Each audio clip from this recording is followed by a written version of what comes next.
যে মৌলানা সাহেব এইগুলো কোরআন হাদিসের কথা বলবে সেইগুলো শিখবো, শিখার নিয়তে যদি যান, রাসূলের পাক বলছেন যাওয়াও ইবাদত আর বসাও ইবাদত, আসাও ইবাদত। আর রাস্তায় যদি মারা যায় আল্লাহ তাকে শহীদের মর্যাদা দান করেন। আর যেই ব্যক্তি জ্ঞানের সন্ধানে বের হয়, আল্লাহর হাবিব বলছেন সেই ব্যক্তি আল্লাহর পথেই বের হয়।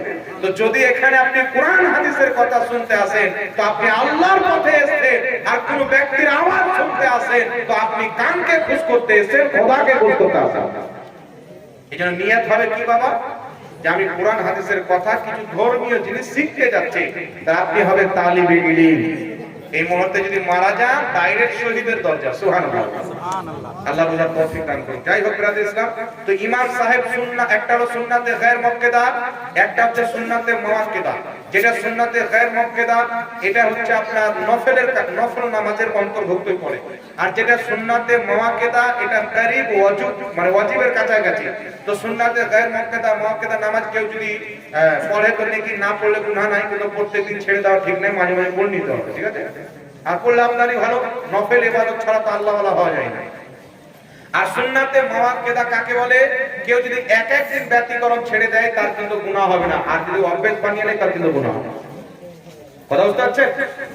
সুন্নাতে মুআক্কেদা তার মধ্যে যে ফজরের সুন্নাত আর জোহরের সুন্নাত, এই সুন্নাত কিন্তু আপনাকে পড়তে হবে, ছাড়লে কিন্তু পাপ হবে। কথা বুঝতে পারছেন? তো কোন ইমাম সাহেব যদি এইগুলো সুন্নাতে মুআক্কেদা জেনে শুনে ছাড়ে, তাকে বলবেন, বলার পরও যদি ছাড়ে, তাহলে সেই ব্যক্তি প্রকাশ্যে গুনাহ করলো। প্রকাশ্যে গুনাহ করা গুনাহকারী ব্যক্তিকে ফাসিকে মুআল্লিম বলা হয়। ওই ব্যক্তি আর ইমামতের যোগ্য হবে না। আর যদি সুন্নাতে গায়ে মুআক্কেদা আসরের সুন্নাত করলো না, নফল করলো না, তাহলে এতে তার কোনো গুনাহ হবে না, তবে ইমাম সাহেবের পড়া উচিত আছে। কথা বুঝতে পারছেন? এই ব্যাপারে তাকে কিছু বলা যাবে না। আল্লাহ যখন বলবে না, তো আমি আপনি কাছে বলতে পারি। বুঝতে পেরেছেন? ফজরের কাজা কিভাবে করবে? ফজরের কাজা কিভাবে করবেন? ফজরের সুন্নাত পেলেন না, জামাত দেখছেন চালু হয়ে গেছে। আপনাকে যদি বিশ্বাস থাকে যে আমি ফটাফট যদি 2 রাকাত সুন্নাত পড়ে নিই, তবুও জামাতের আখরি রাকাত পেয়ে যাব বা রুকু লাস্টে পেয়ে যাব, তাহলে আপনি আগে সুন্নাতটা পড়বেন। আর যদি ইয়াকিন আছে সুন্নাত পড়তে গিয়ে জামাত ছুটে যাবে, তার আগে আপনি জামাতটা ধরে নেবেন। আর জামাত ধরার পর সূর্য যখন বেরিয়ে যাবে, তুলুয়ে আফতাব একটা টাইম থাকে, অর্থাৎ সূর্য উদিত হওয়ার টাইম, ওই টাইমটা যখন কেটে যাবে, ধরেন যে 6টা থেকে নিয়ে 6টা 30 মিনিট পর্যন্ত সূর্য বের হওয়ার টাইম। এটা বোঝানোর জন্য বলছি, টাইমটা দেখে নেবেন আপনারা। তো 6টা থেকে 6:30 পারিয়ে গেল, সূর্য উঠে গেল, তারপরে আপনি 7টার সময়, 8টার সময়, 9টার সময়, 10টার সময় ফজরের কাজা সুন্নাত পড়তে পারেন। কথা বুঝতে পেরেছেন?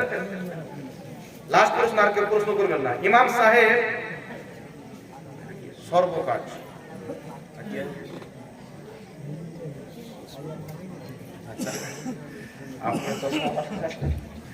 ইমাম সাহেব সর্ব কাজ করতে পারে কিন্তু রোজা রাখে না।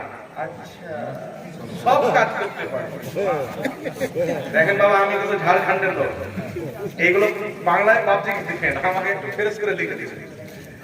ইমাম সাহেব সব কাজ করে কিন্তু রোজা রাখতে পারে না। তার পিছনে কি তারাবির নামাজ পড়া যাবে? তো যে রোজা রাখতে পারে না, অসুস্থ হওয়ার কারণে, ও বেটা আবার তারাবি কি করে পড়ায়? যে ব্যক্তি রোজা রাখতে পারবে, ইমাম সাহেবের কর্তব্য ওই রকম ব্যক্তিকে ও ফেলে দিবে তারাবি নামাজ পড়ানো। যাই হোক, জাযাকাল্লাহু খায়রান ফিদ দারাইন। দেখছেন বাপজি চলে এসেছে, খুব আমার মহব্বতের মানুষ, আমাকে ছেলের মতন ভালোবাসে, আমি আমার বাবার মতনই সম্মান করি। আল্লাহ পাক তার হায়াতকে দারাজ করুক। উনি একটা বড় মাদ্রাসা চালায়, পরিচয় করার কোনো দরকার নাই। এখানে ওনার অনেকটা জীবন মানে কেটেছেন আপনাদের এলাকাতে। সিদরি মহিলা মাদ্রাসার প্রতিষ্ঠাতা আর বিখ্যাত বক্তা, জীবনী বক্তা অনেক শুনেছি, কিন্তু এইগুলো বক্তার কাছ থেকে জীবনী শুনবেন তো ওই জীবনী পাবেন যেটা জীবনী। আর অনেক বক্তা জীবনী ক্যাসেট থেকে শুনে আর আপনার মোবাইলের রেকর্ডিং থেকে শুনে শুনে জীবনী করে, ইনারা পড়ে পড়ে জীবনী করে। ভালো একজন আলিম আর ভালো একজন বক্তা আর ভালো একজন মহব্বত, ভালো আখলাক ওয়ালা ব্যক্তি, আল্লাহ পাক মিনাল ইলমে, উমরে, বয়সে, বিপনা বরকত দান করুক। সকলে বলেন আল্লাহুম্মা।